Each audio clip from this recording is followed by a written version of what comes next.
Hey guys, what's up? Welcome back to the channel. Welcome back to a new video. So what I do on this channel and what I do on my Instagram account, I kind of try to help people to steer them in the right direction. I get questions on the daily on YouTube and Instagram, asking which direction they should go with modifications, what kind of car they should get, if they should get an STI or WX. Constantly getting these types of questions, and I'm happy to answer. So me doing these types of list videos is very, very helpful for many people, since some people come into this world, into the Subaru world, and not have any idea where to go, what to do, what's good, what's not. So being that I have been in the Subaru world for quite some time now, I feel like I've developed a decent amount of knowledge and know-how of what is right and what is wrong. And that's just what I want to do in these videos. I want to create a trustworthy place to come so people can watch the videos and understand that I'm not just spitting things out of my mouth just to make videos. I honestly want to help people as much as I possibly can, because I always say this, if I was in your position just buying a Subaru STI or WX for the first time, I didn't know anything about these cars. I would love to have somebody like myself just kind of helping me go in the right direction, tell me what I should do, or give me some opinions. I feel like there's so much wrong information out there these days, just with the amount of platforms and channels and everything, that it gets very toxic, and just, there's a lot of misconstrued information out there. What I'm trying to do is just help people based on experience and lead them in the right direction. So based off of that, what we actually are going to do in this video are go over my top 5 reliability modifications that you should do to your EJ motor. We all know that these motors, they can be very, very finicky, especially when you start doing modifications performance-wise, when you start adding boost, when you start adding more power and kind of freeing up the motor. There's certain things that you should really, really watch out for with these cars. Just kind of the history, and we all know there's a breaking point of all these motors no matter what. So you really need to know what you're doing instead of just throwing stuff on it. So I'm going to go over my top 5 modifications that you should do to keep your EJ motor happy, healthy, and strong. Now, I want to preface this video by saying this is just my opinion. Other people may have some other modifications that they may do or other opinions, and that is totally fine. But this is just my feedback, my experience, and I just want to share them with you. Also, another thing to keep in mind, doing all these modifications that I'm about to name, doing them sooner than later is better. But if you just bought the car, it's obviously used because you can't buy them new anymore. If it had 60,000 miles, 80,000 miles, whatever, I still encourage you to do these modifications, just because you want to make sure you're doing everything in your power to make sure this stays nice and healthy. So it doesn't matter if you have 0 miles on it and you just got it brand new, or it's 10 years old, has 100,000 miles on it, what have you. I still recommend doing all these modifications. The first modification that we are going to talk about for reliability is an AOS. What an AOS actually stands for is an air oil separator. So with turbo cars in general, especially this one, there's something called blow-by. What that is actually oil that is getting into places that it shouldn't. And the places that I'm talking about are your intake, your intercooler, your turbo. You do not want oil in those parts of the car, simply because it's going to prematurely wear down the motor, and it's simply just not healthy for the motor. Kind of hard to see, but I have the IAG V3 AOS in here. This is the street version, not the comp version. And what this actually does is it takes that blow-by, puts it into the AOS. There's a coolant line actually running to it, so it actually heats it back up, and then it puts it back into the motor, which is an awesome, awesome system, simply because you do not have to monitor it. You don't have to empty it like a catch can. I have a oil catch can on my F-150, so I'm constantly having to check that and empty it every couple thousand miles or so. But with the AOS, it's kind of a set it and forget it type of modification. Highly recommend doing this. Now, if you never installed one before, or you don't know what this is, or you don't know what you're doing, I would definitely recommend bringing this to a reputable shop that knows what they're doing, because you're dealing with coolant and oil. So if you've never installed one of these, or you have no idea, definitely recommend bringing it to a shop. But overall, it's a pretty fairly simple install. It's very, very detailed in the instructions. There's a lot of great videos on how to install it. And if you are mechanically inclined and you're wanting to do it, it's just time consuming. That is the only thing. But otherwise, 110% recommend doing an AOS, whether it's a brand new STI or a used STI. The second modification that I recommend doing to keep the EJ motor happy, healthy, and strong is the cylinder 4 cooling mod.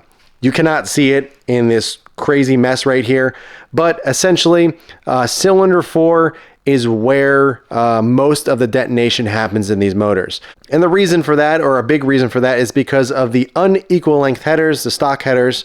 There is a lot of heat that creates from the headers right around this area, since most of the headers is kind of in this area. So it kind of heats up where cylinder 4 is, which is back here. And it creates excess heat. So that is usually the first cylinder to go if you are having issues. And what a cylinder 4 cooling mod is simply a hose with a T-joint that you're actually rerouting the coolant to the cylinder 4 area. Keeping it nice and cool, because that is what you want. You want to get the heat out of there. So rerouting the coolant into that cylinder 4 area is definitely going to make this motor last much longer, and it's going to be a lot stronger for a longer period of time. The third modification that you should do to your EJ motor to keep it nice and reliable, I've done it as well, and that is as some type of upgraded oil pan kit. And the oil pan kit includes a bigger oil pan. You can get one from IAG or Killer B. And that kit includes the pickup tube as well as the baffle. And the reason why this is so important, there is a place on the stock oil pickup tube that is very, very well known to crack. So if that pickup tube cracks in that area, you're not going to be able to get enough oil into the motor. And obviously that's a bad day. So you want to upgrade at least the pickup tube and baffle if you are looking to do something. The oil pan is definitely a reassurance mod that I would recommend doing as well, because it is actually going to add an extra quart of oil into the motor. Normally the EJ motor takes 5 quarts, but I am running the Killer B oil pan kit with the pickup tube, the baffle, and obviously the oil pan, but it holds 6 quarts. So having that extra quart of oil on deck is just a reassurance thing, and I definitely recommend doing it. The fourth modification that you should do to keep your EJ motor reliable is right here, and that is the radiator. I upgraded to a Koyo Rad radiator. This is the aluminum version. 110% worth it. And the reason for that is because if you live in a very, very warm climate where you're actually driving the car hard, especially in the summertime, obviously these motors create a lot of heat. So getting a better cooling system in here is really important, and it's definitely going to help overall. I went with the Koyo Rad radiator, as I mentioned. And the great part about this, there's no plastic ends or anything like that. The stock radiator is terrible. It's really, really thin. The tops and bottoms are actually plastic and are known to crack. So if it is a really warm day and you're having issues with the car temps getting really high, you may have a cracked radiator. So it is definitely something that you should consider doing, but most especially consider doing this if you live in a very, very warm climate where you see higher temperatures year round. Also, if you track the car, no question about it, you should definitely upgrade a radiator.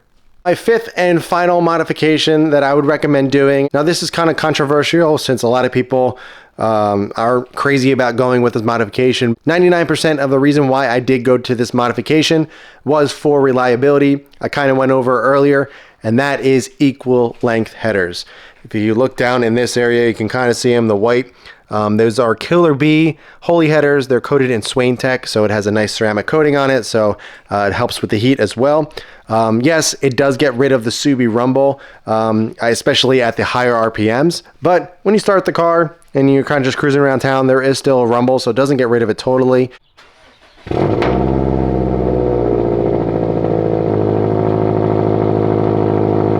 I understand Subarus, everyone knows the EJ rumble, that is just kind of its thing. All that sound explains to me is just inefficiency. There is no positives or pros to going to unequal length. Yes, it sounds cool. I guess that might be the only pro, but honestly, it is terrible for the car. Again, it creates so much heat in that area.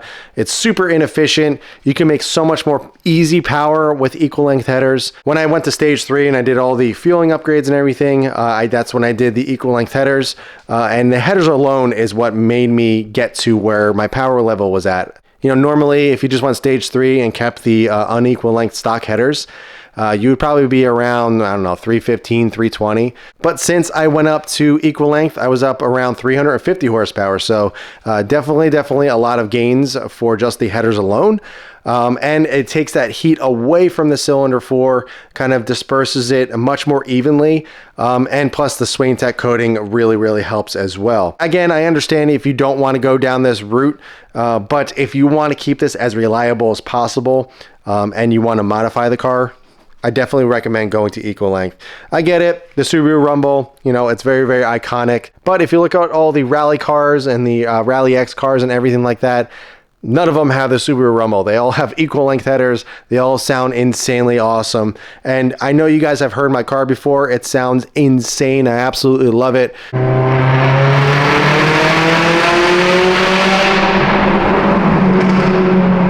I know I do not miss the Rumble if you are going to ask me that question. Overall, to me, I actually prefer the sound of my car than a basic, you know, Subaru sound. It does sound good. There's no question about it. I've had my fun with unequal length headers before. I had a 2013 WRX as well. So I kind of got that out of my system. So now being on equal length for pretty much a year now, there's no question about it. If I ever got another EJ motor in the future, equal length headers without a doubt would be one of my first things I do. So yeah, those are my top 5 modifications that I would do to keep your EJ motor reliable. And I just realized halfway through the video, my light died up here. So that is why it looks a little bit different throughout the video. Didn't realize it until just now, but again, these motors can be very finicky, but I promise you, if you maintain them well, if you modify them right, if you do all these modifications that I just named, you're going to have a really, really great ownership. These motors and these cars in general have a very bad rep, but I have been driving STIs, WRXs for over a decade. And I've been modifying each one of them and I've had 0 issues. I've always applied the same mindset. As long as you're doing high quality mods, you're doing everything in your power to keep them reliable as possible, and you're just doing your part to make sure they stay healthy, then I promise you, you're going to have a fantastic ownership. Don't be so scared to own one of these, to modify them. Just make sure you know what you're doing. Do your homework. I highly encourage you to go back and watch a lot of my videos. I go over everything that I've ever done to this car in detail and then some. And I definitely think it will help answer a lot of your questions, especially this video. So yeah, that is all I got for this one. Just kind of a walkthrough of those top 5 modifications that I recommend doing. Take it for what it's worth. You don't have to do them all, but I definitely recommend doing them. They're really all not that expensive. I'll go over prices really quickly. The AOS, that was like $400. Cylinder 4 cooling mod, that was like $80. The Killer Bee oil pan kit, around $500. Coil Rad radiator, $300 or so. I think it was like $350. The most expensive one, obviously, is the headers. Those were actually $1,800 with the Swain Tech, so fairly expensive. But if you didn't want to get the Swain Tech, I think they're around $1,200 or so. So all in all, you're looking at around $3 grand for everything that I have done. You don't have to get the Swain Tech if you didn't want to. You'd probably be closer to $2,000 if you didn't want to go that route. But overall, that is what it's going to cost if you want to maintain and keep your EJ motor as reliable as possible. You know, some people say you don't have to do this, you don't have to do that. But again, I've been driving these cars for a really long time. I haven't had any issues. I've done all these modifications on all my Subarus that I've had that I modified, and I haven't had any issues. They have been trouble-free in all of my ownerships. Enjoyed each one of them immensely, especially this one. This is my favorite one, as you guys can tell. And I will owe that to my modding philosophy and just what I did to this one. Don't cheap on parts. Make sure you're doing everything right. Do all the reliability stuff. Maintain it. And you're going to have a wonderful, wonderful ownership. So I wanted to update you guys real quick before I end this video on the meetup that I was planning to do on June 25th. Don't think I'm going to be able to do it on that date simply because I have some other obligations I need to take care of later in the day, and it's going to be a little too difficult to plan everything. And plus, it's only about a week away or so now. New date I'm probably looking at is around mid-July or so. I want to make sure I give people enough time to be able to, you know, plan it out and get there. I'm going to work out the details. I really would like to get a meetup going. Just kind of low-key, nothing crazy, nothing huge planned or anything like that. Just kind of going to a lot, parking and checking out everybody's cars and getting a chance to say what's up to everybody. I really enjoyed doing that at Wicked Big Meet, so hopefully we can do something a little bit more low-key, nothing crazy, no fees or anything like that, just kind of a simple meet and greet and kind of a meet up and hang out and talk cars and whatnot. So I will update you guys in a future video once that actually does happen. I'll give you all the details. Stay tuned to my Instagram. I'll let you guys know most likely there first. But otherwise for this video, that is all I got for this one. If you guys have any questions at all, be sure to ask them below. I'll be happy to answer. But in the meantime, keep it clean, keep it simple, and I'll catch you guys in the next one.